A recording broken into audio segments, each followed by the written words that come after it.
Ladies and gentlemen, please welcome the 23rd Governor of the great state of Arizona, Governor Doug Ducey.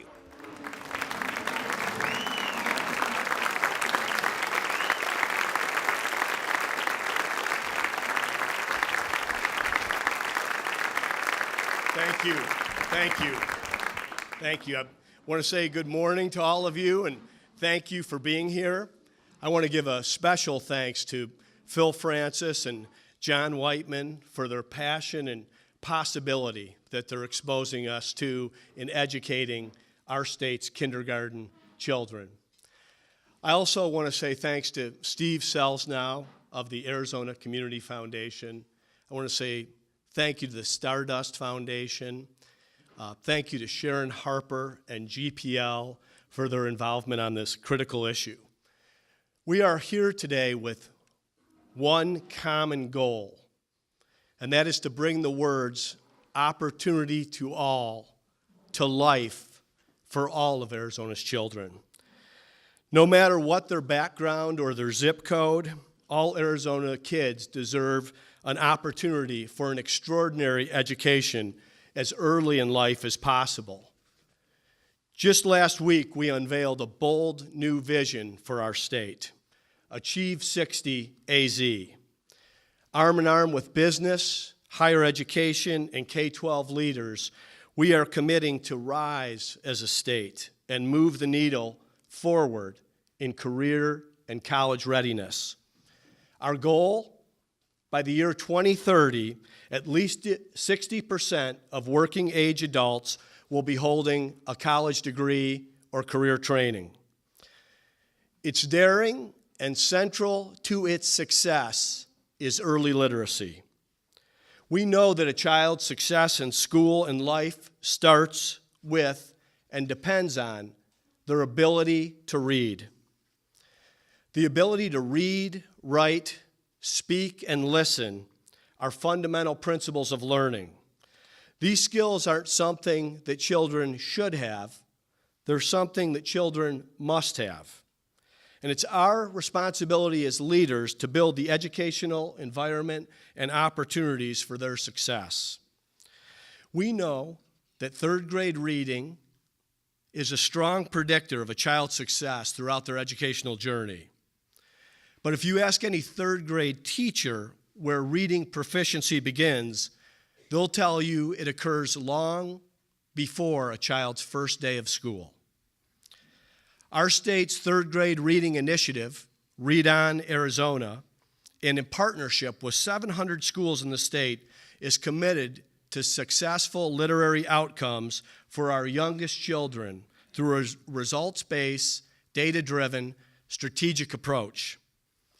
Read On advocates early literacy before kindergarten, resulting in a higher quality and more productive kindergarten experience. Research and common sense tells us that the literary process hinges on the priorities that we, as parents, set for our children in the first moments of life. All learning begins at home, and parents are a child's first teacher.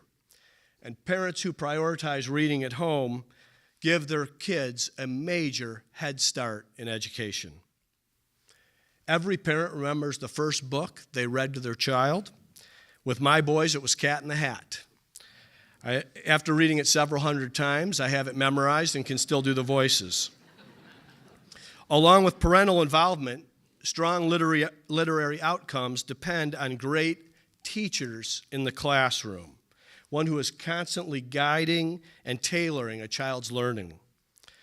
Over the last 2 years in dozens of Arizona schools across our state, I have walked the hallways and watched in the classrooms some phenomenal educators.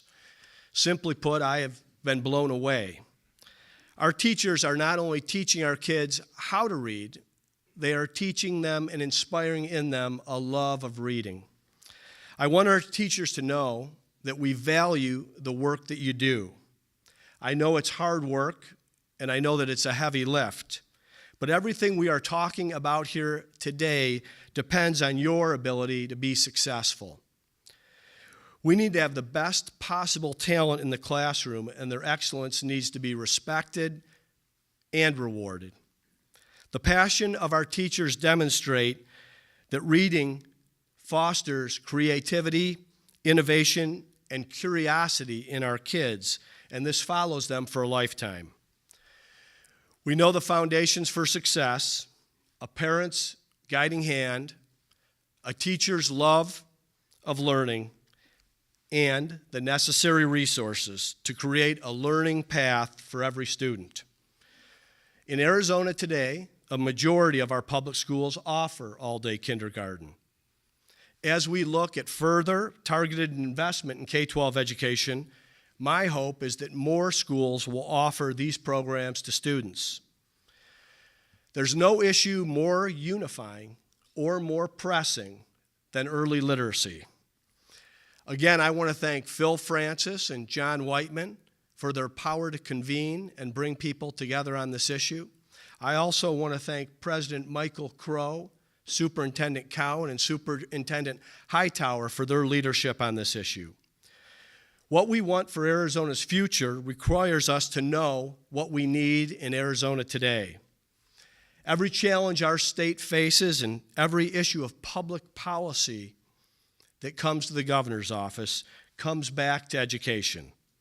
If we can set the next generation of Arizonans on a path to success and start early, we will be a stronger, healthier, safer, and more prosperous people.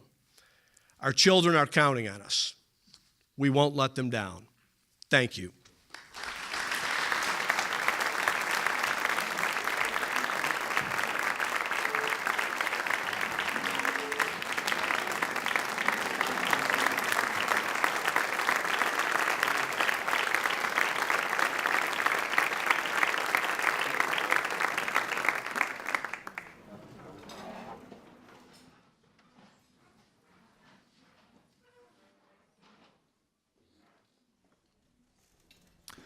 Please welcome the 16th President of Arizona State University, Dr. Michael Crow.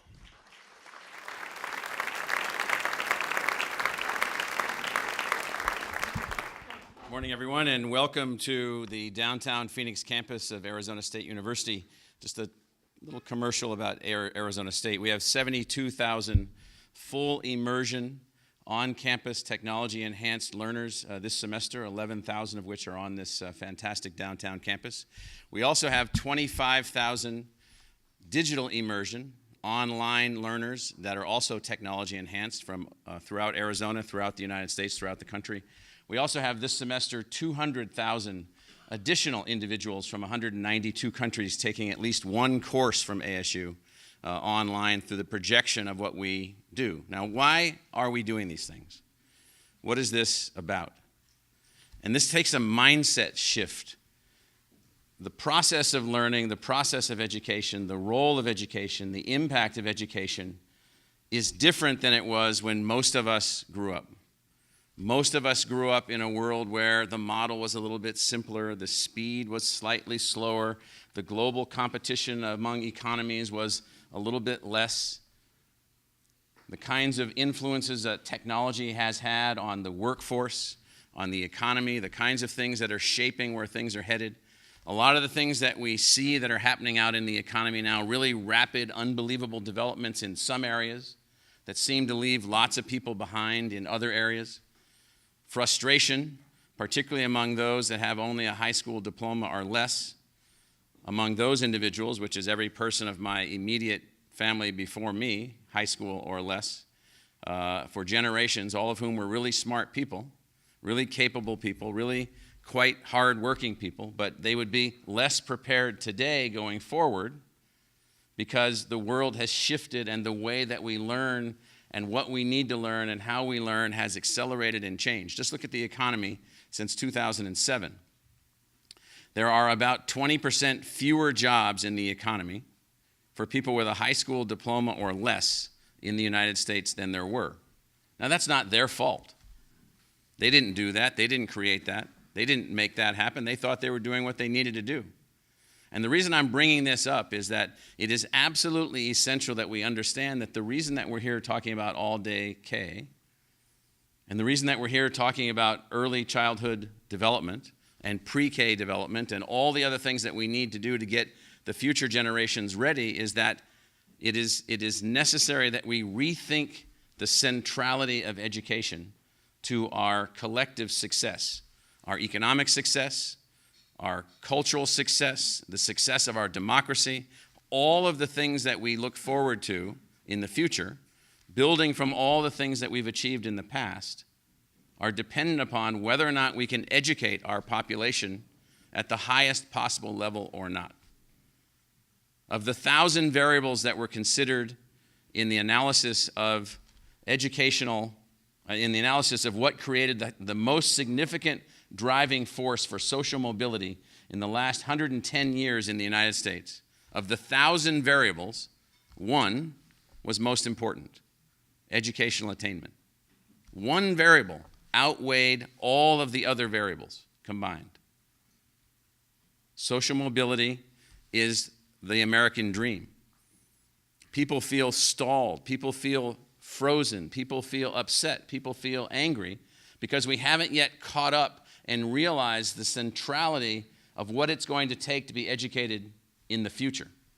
Now, at the root of all of that is the child. The root of all of that is the child. Education is not something. It is not something that you can just start later in a person's life. The single most significant predictor of a child's ultimate educational and economic success is their vocabulary. The single most important predictor is their vocabulary. At age 4. Process that for a second. Now, what we're talking about is rethinking education overall. What we're talking about, we put up this continuum. Just think of it as a cool idea we drew up yesterday. The point is that we have a continuum of learning. Now, you need to get into your mind that people used to argue against the development of high school. People used to argue against women being taught how to read. People used to argue against all kinds of educational innovations and educational changes. Nonetheless, innovators, forces for change created an unbelievable system in the United States for educational, economic, cultural, and democratic success. We have to figure out now how is that going to work in the decades ahead. And at the root of it all, we heard earlier the statistics about imprisonment, mostly high school dropouts. It goes far worse than that. I don't want to begin to give you the cost of a high school dropout to our society in actual dollars, of the transfer of dollars from one person to another person to help that person that didn't finish high school. It's far greater than any public investment we make in any educational activity across the dimension of an entire person's life. So I can think of nothing more important than tackling the educational continuum update at the earliest possible point, including all-day kindergarten. Now, again, people say, why is this not just happening on its own? Things like this don't happen on their own. These things take leadership. They take decisions. They take investments. They take the struggle of trying to decide what's most important. And I'm seeing some of you out in the audience, and I know you grow a little bit tired of me sometimes arguing this case that you cannot make an investment more important than education. You cannot make an investment more important than investing in a child. You cannot make an investment more important than figuring out how to allow the children that are emerging, that will be our leaders and drivers of our economy and drivers of our democratic success. That is, they know how to participate in the democracy because they're educated, because they're literate, because they're engaged. You cannot make a more important argument of all of the arguments that you have, considering everything that you have on the table. I will tell you that I have spoken to very senior elected officials in Arizona, none in this room, who have told me There is no relationship between educational attainment and economic success or economic competitiveness. That's about the dumbest thing I have ever heard.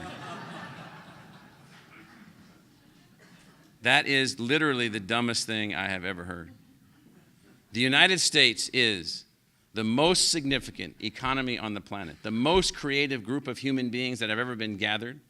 We are historically the most educated, the most literate, the most capable. And I think my final point would be is that race, that change, that evolution is not over. It's time here in Arizona. It's time to rethink education across the entire continuum. How do we make certain that everyone is literate, everyone is capable, everyone graduates from high school? Everyone graduates from high school. We've worked long and hard in our charter schools. Everyone graduates from the high schools that we run. Every single person. Everyone must graduate from high school. Many of them need to be educated beyond high school. And ultimately, this is the hard thing to process, all of them will need to be educated beyond high school. The thing I have up there, continuous lifelong learner. Get used to it. I'll make that my final point. The only way we're going to be successful in adjusting to all of the things that we face is to create an environment where all of us are continuous lifelong learners. Many of us are on our own, but it's going to have to be more than that. Now, that continuous lifelong learner will be a greater contributor to the outcome of our society if at age 4 and age 5 and age 6, they are already master learners. If they're not master learners by that point in time, it's a longer and harder road moving ahead. So, it's wonderful to have you here at the Walter Cronkite School of Journalism at the KAET television studios, which we own and operate. We're very excited to be a part of helping Arizona to move forward, and we do everything that we can with every ounce of energy and every ounce of creativity that we have to make this a better place. Thank you.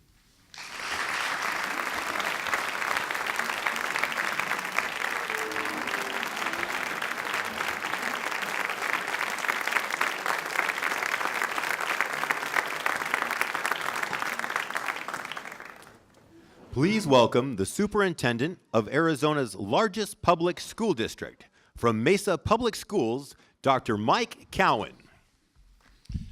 Thank you. Thank you. It's an honor to be with you this morning, and I know you're very, very jealous. Who wouldn't want to talk after our esteemed governor and the president of the most innovative university in the world? Yeah, I know you're jealous. I'm honored to be here with these distinguished panel mates of mine and to share a couple of words regarding Mesa Public Schools and Arizona education and the critical importance it is that we focus at the beginning to help our children be successful so that those things that President Crow spoke about, that Governor Ducey mentioned, can become realities for us and help our community and our economy be vibrant and active and alive. Let me go back in time with you for a little bit to Mesa Public Schools. And as I do so, what I'd like to do is share a few numbers with you. I'm going to talk literacy by sharing numbers. So you have behind me a series of numbers, and I'd just like to orient you to some of those numbers and how they respond to the importance of literacy in K-12 education and in the Arizona economy. Let me go back in time to our governing board. Our governing board at one time were looking at numbers. They were looking at numbers, and they were up against a big challenge. They understood that they are in the choices and options business. Choices for students so that as they move on from grade level to grade level or past high school and into society, they have choices and options about their careers, their pathways. They have options regarding post-secondary education and those experiences that will help them be successful and to realize their dreams. We own that in K-12 education. We all own that in this room, that we have a responsibility to help students have and maintain choices and options. And without that, without choices and options, doors close, opportunities end, and students find themselves in dire situations. So these numbers, let me tell you a little bit about these numbers, and you heard a little about it earlier today. The first number, 2.5.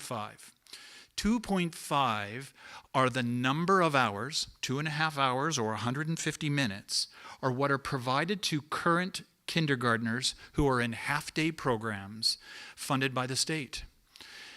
Only 150 minutes a day for instruction to launch students into a much more rigorous environment than what you and I experienced in kindergarten a long time ago.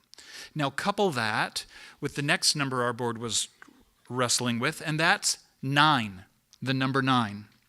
In the state of Arizona, there are 9 subjects that have state standards associated with them that students are supposed to master beginning in kindergarten. English language learning, mathematics, social studies, science, health, physical education, art, and music, and technology. Now, there's 9 subjects that are supposed to be covered in that 2.5-hour block for our half-day kindergartners.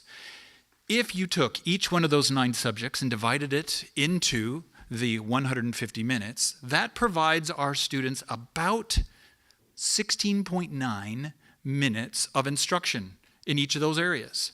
Not a lot can happen in 16.9 minutes in a 150-minute day, not including the amount of time to disconnect a child from his backpack and put the backpack back on at the end of the day. We in Mesa Public Schools, we're struggling with this. The district, the leadership, the administration. And the governing board thoughtfully recognized that they needed to redirect district funds to ensure that the populace in Mesa had the opportunity for full-day kindergarten, that more rigorous standards were going to be offered in the near future, and they needed time to be successful. And that's what the next number on our chart represents. 6 is the number of instructional hours that are then available in a full-day program, more than half of what's available in a half-day kindergarten experience, and that's independent of a half-hour lunch. And then you add the last complication in as the governing board wrestled with all this. In 2010, the state of Arizona implemented new, considerably more rigorous academic standards. So our kindergartens went from here to here in academic expectations.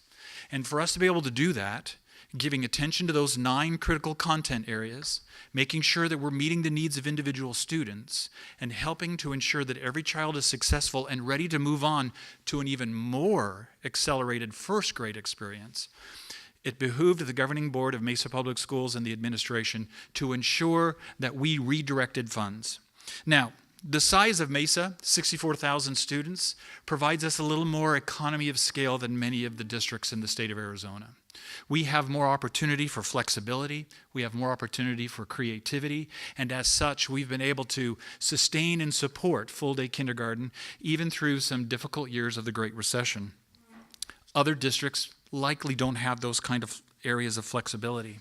Our governing board understands and understood that tomorrow's workforce is in today's classrooms. And as such, they made a conscious decision to redirect funds that were going to other critical important areas, but none as important for what we could do for our full-day kindergarten students. Now let me add you a couple more comments or numbers on there. You see up there 48 and 75. Research shows, and Mesa Public Schools has experienced, that 48% of children who come from homes of poverty are ready for school. They have had life experiences successful to help them be successful. Unfortunately, 52% don't. And 75% of children from more affluent homes are ready. So this gap that we like to refer to all the time actually happens long before the children come to our schools. And we wrestle mightily to close that gap and to help all students rise and succeed. Full-day kindergarten affords us that opportunity, gives us that privilege. You'll also notice on there a number 61. In Mesa, as across the state of Arizona, our community has changed dramatically over the last several years. The number 61 represents 61% of our students who are eligible for the federally subsidized meal program. These are students who are eligible for services, additional funding from the federal government, and attend title schools Title schools are schools that receive additional federal dollars to help to offset the impact of poverty. We use this number to help us as we navigate through the challenges of the impact of poverty. And that impact plays itself out every day on a regular basis in our 159 elementary kindergarten classrooms across the district. It's representative of the changes that we see across the state of Arizona. In rural Arizona, as they wrestle with meager budgets and small settings and difficult times with state requirements and federal requirements pushing and daunting at them. It manifests itself in our inner city neighborhoods as families wrestle with food and bills and payments and the needs of children. And these kids, unfortunately, don't come to school with the same life experiences as their peers in more affluent areas. Then you'll notice the number 3. That's where we get to the literacy. In Arizona, 3rd grade is the grade where students have to demonstrate a certain level of reading competency, literacy competency, or they're not promoted to the next grade level. We refer to that as move on when reading. In Mesa, Arizona, we've worked strategically over the last several years as this has gone into place to ensure that our students are ready and not stalled in their academic progress, beginning with kindergarten. And as was mentioned previously, it all comes down to time. Adequate and sufficient time to meet the needs of all children so that they can be successful. And let me tell you something. I am pleased to report that in Mesa Public Schools this last year, this is our last number, 99.6% of our students met or exceeded that literacy requirement. Now, we attribute that to 2 things. More time for students to have a solid academic foundation to be successful then in a more rigorous 1st grade, and to be successful moving on, which is, again, our responsibility. And it allows kids to successfully transfer from learning to read to reading to learn and stepping into a 1st grade where there are academic expectations that help us further close the gap by having that additional time in kindergarten. Research has shared with us that our assumptions about our experiences with our full-day kindergartens are accurate. Here are some of the things that we've learned about our kindergarten students. They're more prepared later in their school experience for broader educational choices and options, thus preparing them to contribute to the economic prosperity of Arizona as they leave us and move on to Dr. Crow. They are better equipped for the transition to 1st grade. They show significant gains in school socialization and are outfitted with stronger learning skills. They show faster gains on literacy and language measures when compared to half-day kindergarten peers, those kids with only 150 minutes a day of instruction. And they have enhanced social, emotional, and behavior development, and they enjoy reduced retention and remediation rates. You look at those numbers, they just add up. The numbers add up to the importance and value for our community, our state, for all of us to have a serious conversation about the power and importance of full-day kindergarten to help not only reach mastery of literacy at the 3rd grade, but to continue that stair step as was shared in the screen that was behind Governor Ducey about Arizona Matters, about Learning Matters. I appreciate the opportunity to be with you today. I believe, and I live a responsibility, as all of us do, that we owe our children a great start, a great launch into their educational experience, hopefully supported by outstanding preschool experiences. We owe them a great education in the state of Arizona so that they indeed can be value-added and contributing members of society and not distract from our goals and objectives as a community. Thank you very much.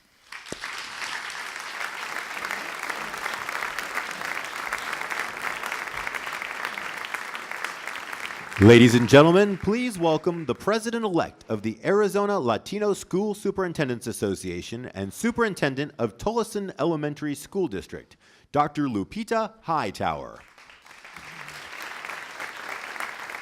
Good morning. And thank you so much for this wonderful opportunity to come talk to you about one of my passions, education, and specifically full-day kindergarten. This morning, you've listened to our governor. You've listened to President Crow, the president of the largest university in the whole nation. And by the way, President Crow, I'm a two-time alum of Arizona State University. And you listened to Superintendent Cowan. And they've given you some pretty important data on the importance of making kindergarten a grade. So I'm Lupita Hightower, and I call myself a treasure hunter, searching for the talent, skills, and intelligence that exist in all children and youth without exception. It was in kindergarten when I realized that I wanted to be an educator, I wanted to be a teacher, and later on, I had the beautiful opportunity to teach kindergarten. It was such a blessing. My role is superintendent of the Tolleson Elementary School District, and our district, along with many other districts in Arizona, are Kids at Hope districts, where we believe that all children are capable of success, no exceptions. In our community, we have extraordinary families that really want the best for their children. They want their children to succeed. They want their children to achieve their dreams.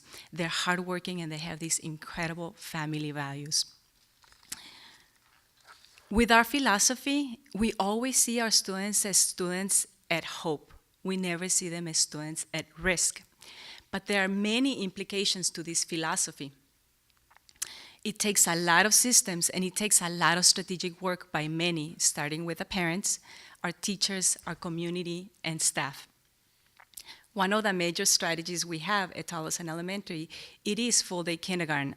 This is a critical, foundational step to really develop, teach, and learn those communication skills, that collaboration, many ways to solve problems, especially in that kindergarten year and then in the years to come as well. You all have heard that half-day kindergarten in Arizona equates to 2.5 hours a day. You also have heard that kindergarten is not the same as it used to be. It is not even the same as it was when I started teaching back in 1997.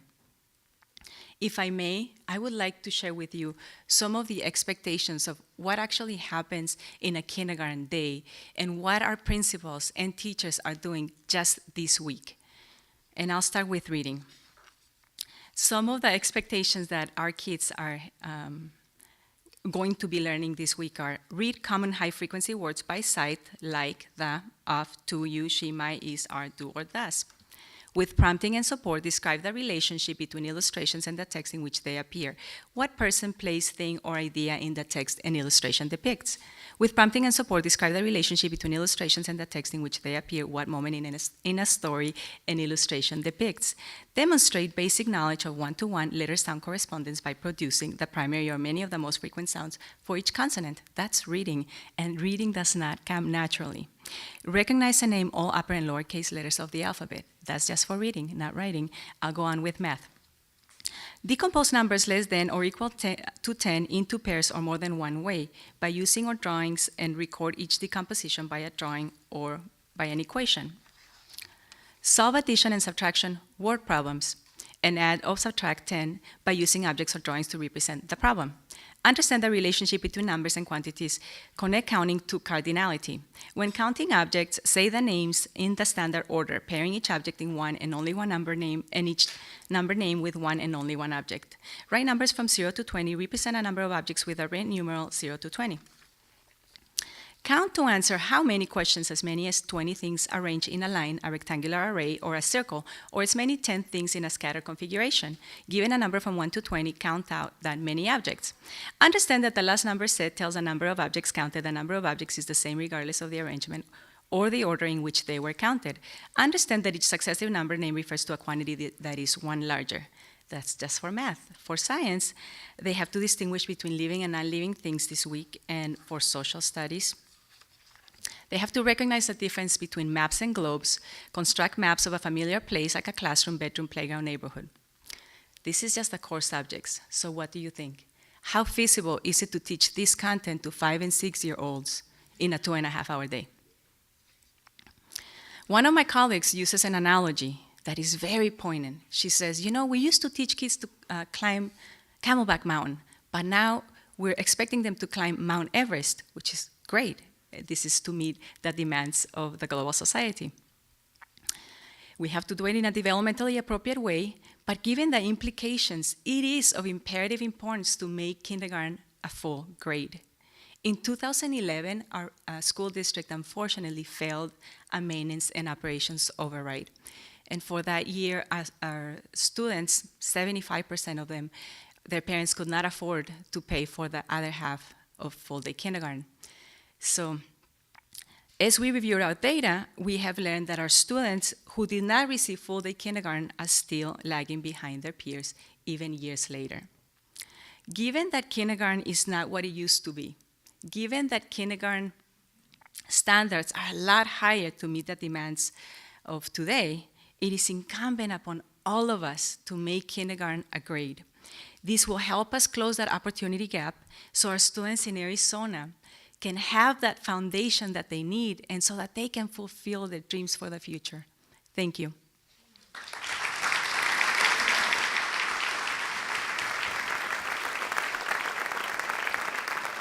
Ladies and gentlemen, at this time, we would like to ask Governor Ducey, President Crow, Superintendent Cowan, and Superintendent Hightower to join the President and CEO of Greater Phoenix Leadership and former Mayor of Tempe, Neil Giuliano, on the stage for today's panel. Good morning. As the speakers, our panelists are getting assembled, I'd like to just say on behalf of Sharon Harper, our board chair of Greater Phoenix Leadership, and the board members, many of whom are here today, as well as the 118 members in the business community of Greater Phoenix Leadership, say thank you for this opportunity to co-sponsor this with Steve and the Arizona Community Foundation, and also thank John and Phil for their great leadership in pulling all of this together today, and especially the Stardust Foundation and Jerry Bisgrove for sponsoring it and enabling it to happen. As I've listened to the speakers this morning, one thing came to my mind, and that's that saying from a campaign that was not my campaign, but I would have liked it, maybe it should have been, and that's that slogan of make no little plans.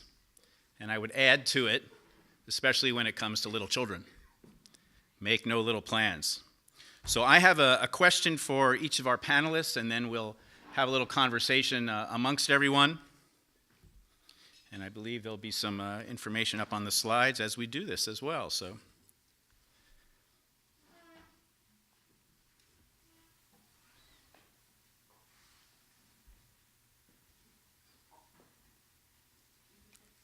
all right.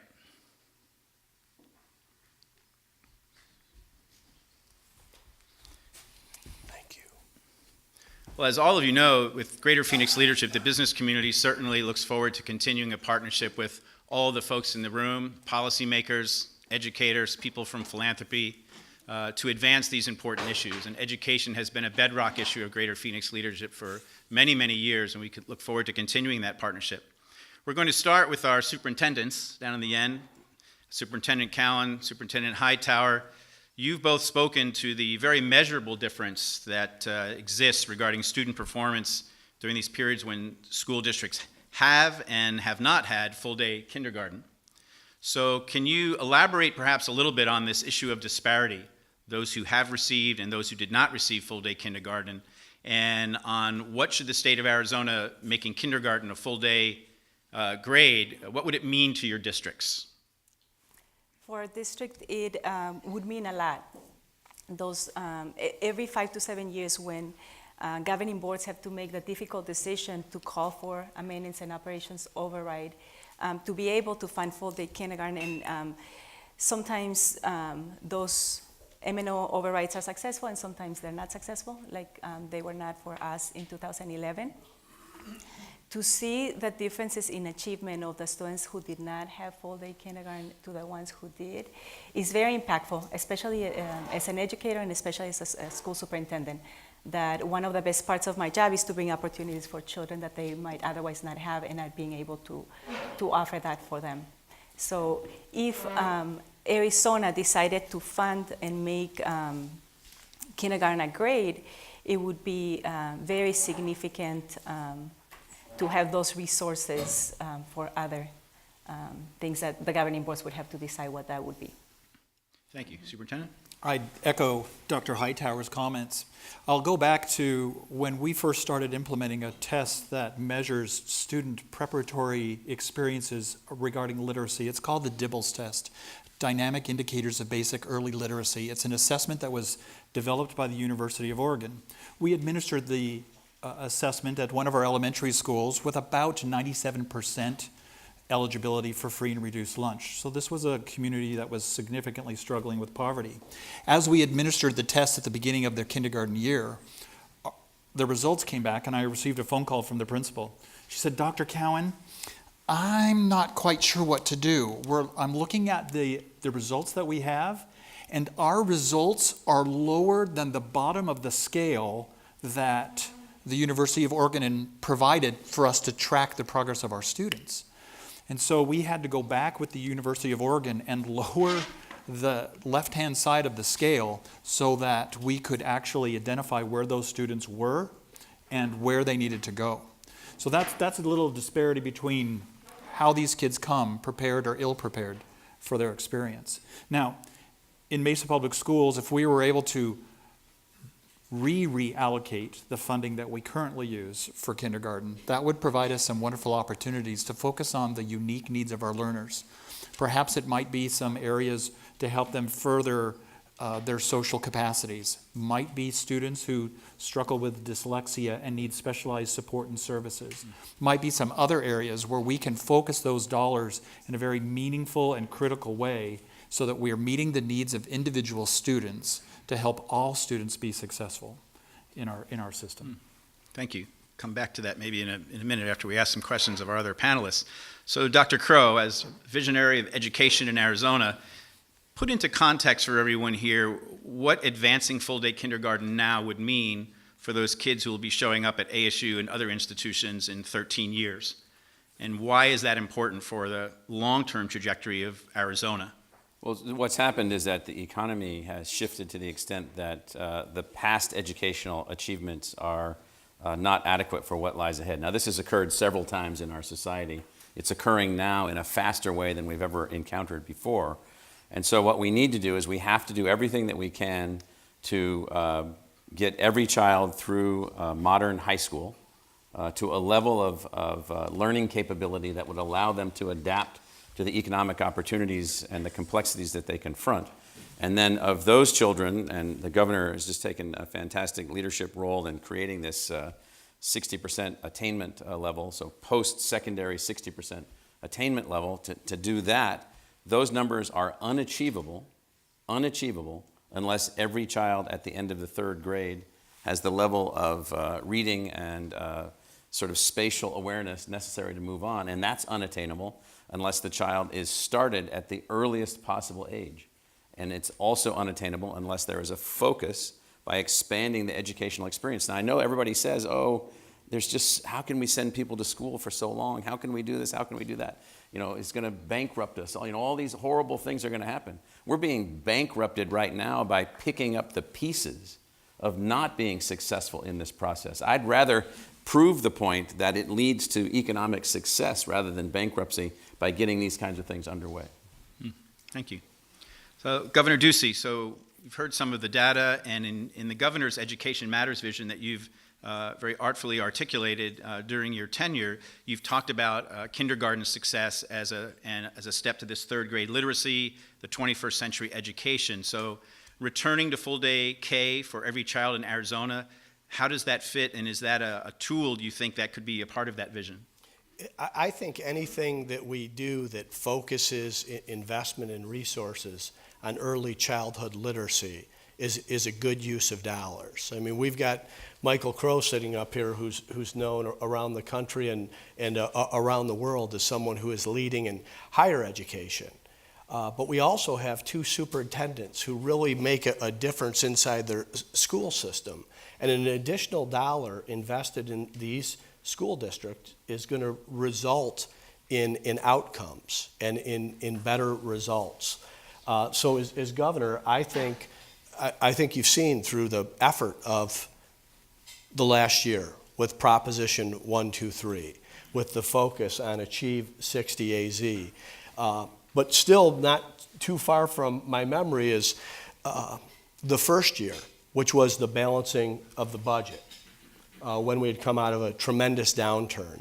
So I think the strength of the leadership that we have in education, the innovation that we've already shown, the ability to have targeted investments, and it's not just what we've done in these first 20 months, it's the work of the Classrooms First Council. I'm looking at Jim Swanson, and as someone who believes in equality of opportunity for all of our children, I think this has to come from our education system.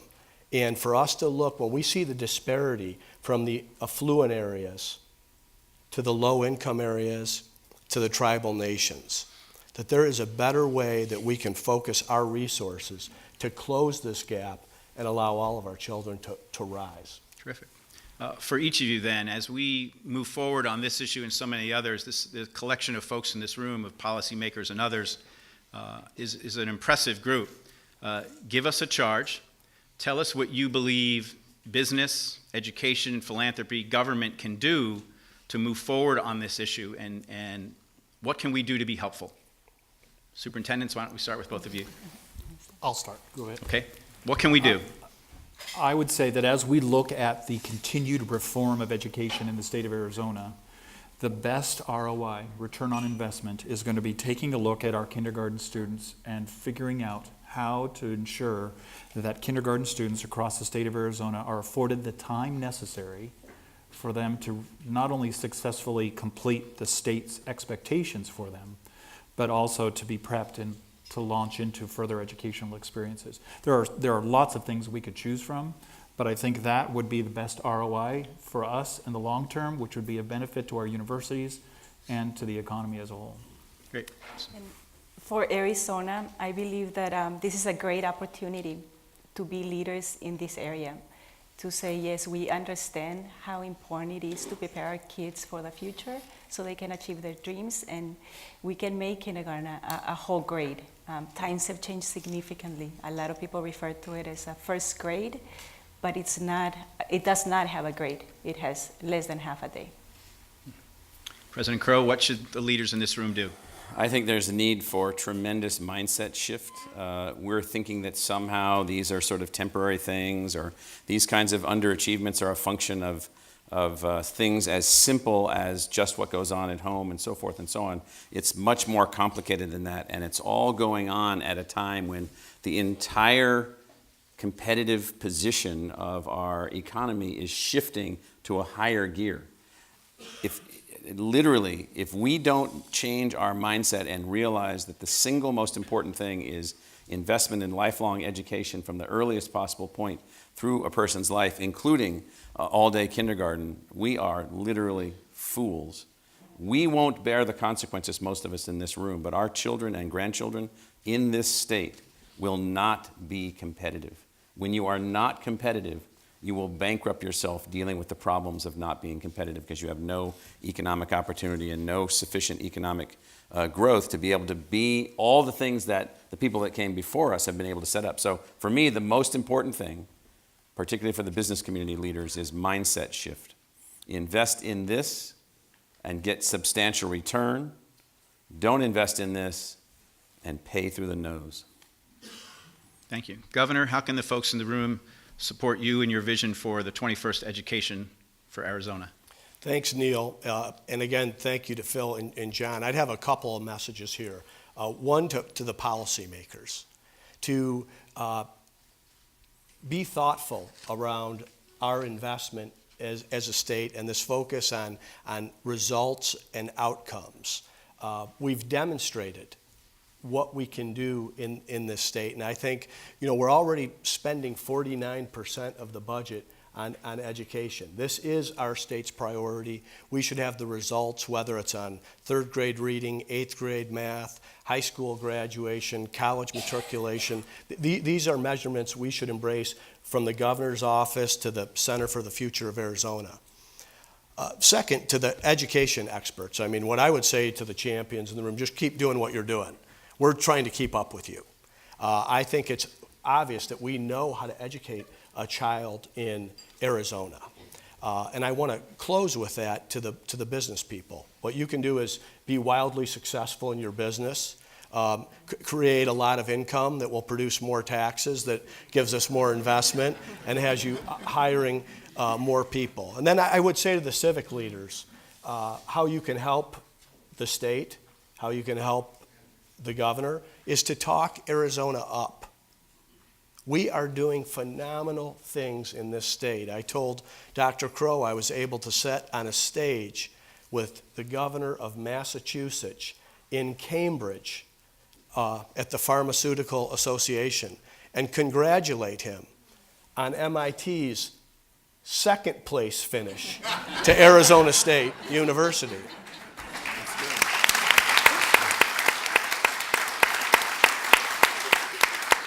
And it's not just ASU. I mean, when we talk about K-12 education, I'm able to brag about 3 of the top 10 public high schools in the nation. This should be our message going out. This is what other people are talking about Arizona outside of the state. If we'll start thinking that way, that change in mindset, then success follows that and funding will reinforce it. And that's how you could be helpful.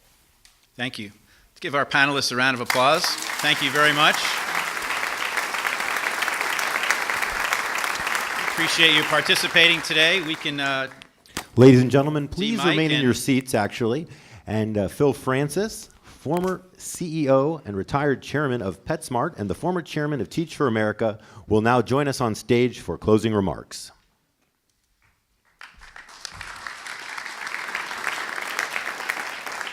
Well, thanks very much. As was indicated, I'm the retired chairman and CEO of PetSmart. I'm the recent board chair of Teach for America Arizona, and my business card says I'm a community volunteer. My job today is to wrap up and do an ask, and my admonition to myself is be clear and be simple and be brief. So let's see how I can do on that. John Whiteman and I would like to thank again Arizona Community Foundation and Greater Phoenix Leadership, and Jerry Bisgrove, who's on the East Coast today. While we think that Neil and Steve are really good, we'd also say that their staffs are really, really, really good. And they've done the logistics and the work for this. And having been mostly an observer, this isn't easy. And the staffs of those two did great work.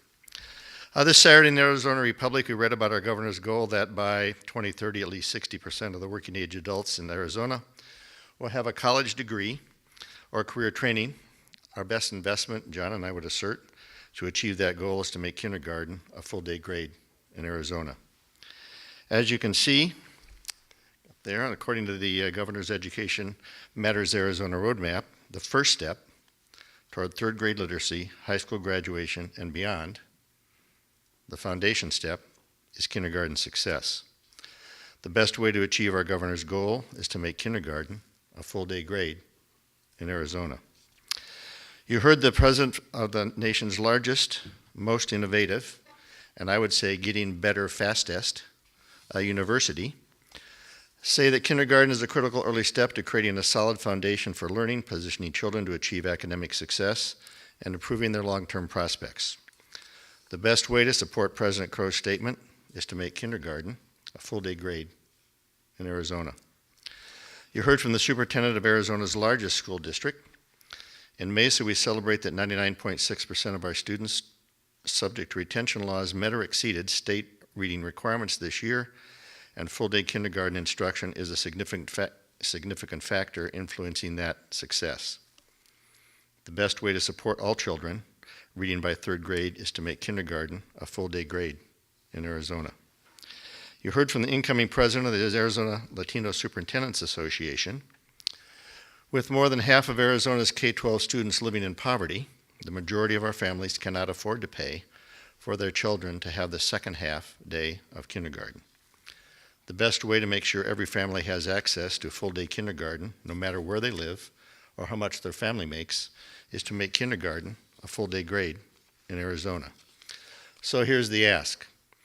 President Reg Ballantyne of the Arizona State Board of Education has generously agreed to agendize a presentation on the topic of making kindergarten a full-day grade at the State Board's October 24th meeting. I would like to personally invite all of you, let's do this again, to join me on Monday, October 24th at 9 a.m. at the Arizona Department of Education, third floor executive tower, so that you can testify on behalf of your family, your organization, your school, your legislative district, your neighbors' kids, in support of a policy recommendation to make kindergarten a full-day grade in Arizona. Representative T.J. Shope has asked me to use any influence I have to make sure he's on the list, because he's going to come testify on behalf of that, and I hope that you will too. Thank you for your time today. We are adjourned. Thank you.